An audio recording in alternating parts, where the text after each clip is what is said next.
Penny, check it out. We've got the brand new 2015 Volvo XC60 T6. And you know what's special about this? Of course I know what's special about it. Of course she does. It is supercharged and turbocharged. It's like cats and dogs living together in perfect harmony. Like spiders and snakes. Like Hatfields and McCoys. And all that's coming up next on the Fast Lane Car.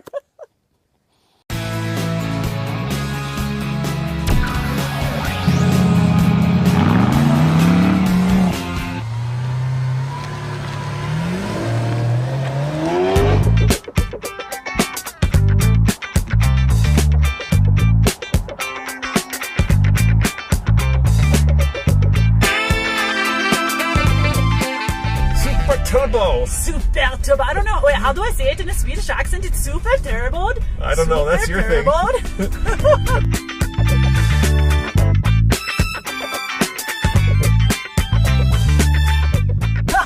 Actually, for being really fair, Volvo is not owned by a Chinese company. So, oh, it is? Yeah. So we don't want to go there. I don't have a very good Chinese accent. Yes.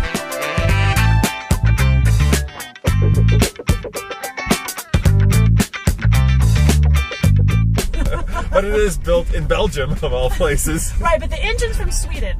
But right? the car's from Belgium. Right. Assembled in Belgium, engine from Sweden. And the owners are Chinese. Oh my God, this is multinational. It is a multinational car. Multinational.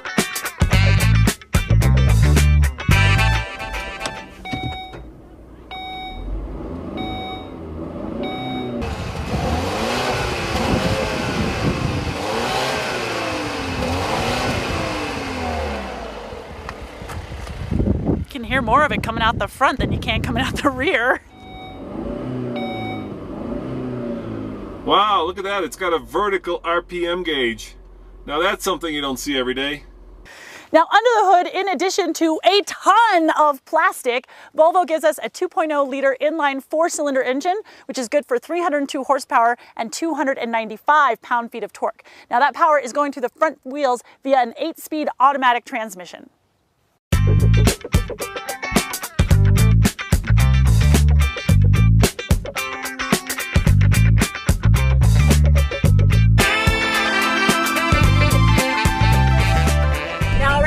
Regular drive mode. I'm not into the sport mode. Yeah. That's pretty, I mean, it's got some pickup there.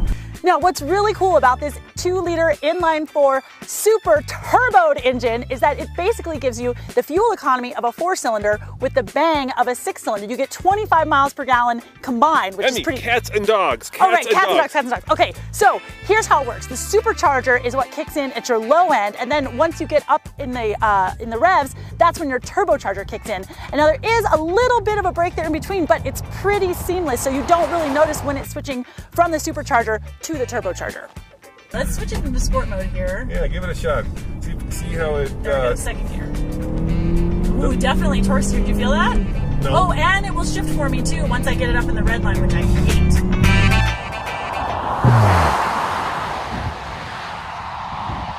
The interior of this Volvo is very Volvo-like. What does that mean? Well, full disclosure, I used to own a Volvo V70R, and this has not changed much since back in the day when I owned the car. What was once fresh and new is starting to feel a little bit old and dated. Apple has partnered with Volvo to replace some of this center stack waterfall, and it's about time, and I can't wait. So the front end of this Volvo, while not crazy sporty, it does look pretty good. I do like this kind of angular, mean look to the headlights here. And I know you wouldn't expect it on a Volvo, but we are rolling on 20s, yo, on these Pirelli Scorpion Zero tires, which is pretty cool. But I think what I like the most about this car is in the back. I do like these taillights. I like how they have more of a vertical design line as opposed to a horizontal. There's not a lot of cars that do this, and this definitely makes it instantly recognizable as a Volvo.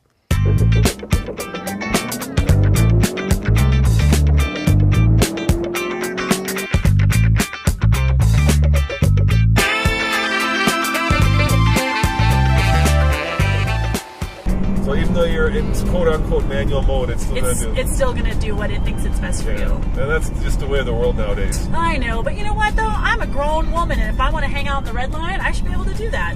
I mean, if anybody can hang out in the red line, you can hang out in the red line. Now, there are a lot of safety features here. I'm looking at like 3 different buttons. Over here is lane departure. Give that a try. Okay. Oh. Ooh, it's like set your tasers to stun.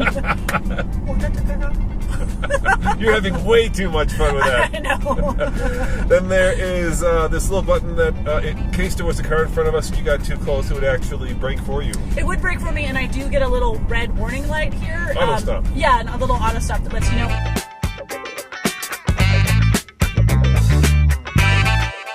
Or it could be maybe like a little mini campfire, and I could like roast my marshmallows over it. No? There's a lot of safety. There's also the auto stop-start. When you come to a stoplight, the car, if everything is happy and funky-dory, will turn its engine off. Yeah, and it did that for us a little bit earlier, and that seems to run very smoothly. There's, you know, as soon as you take your foot off the brake, the engine starts right back up again. You know, it's a great feature for saving gas, and fortunately for this, you can turn it off so that when you know, maybe want to be revving your engine at the stoplight, stoplight to with the little hottie, you know, this car will let you do that. So it may not be America, God bless it, but it's not bad. I'm sitting behind myself, and I have plenty of headroom. I've got plenty of leg room, and I've got this huge sunroof. Emmy? Holla! That was Emmy saying holla. To keep this rather dark interior nice and light.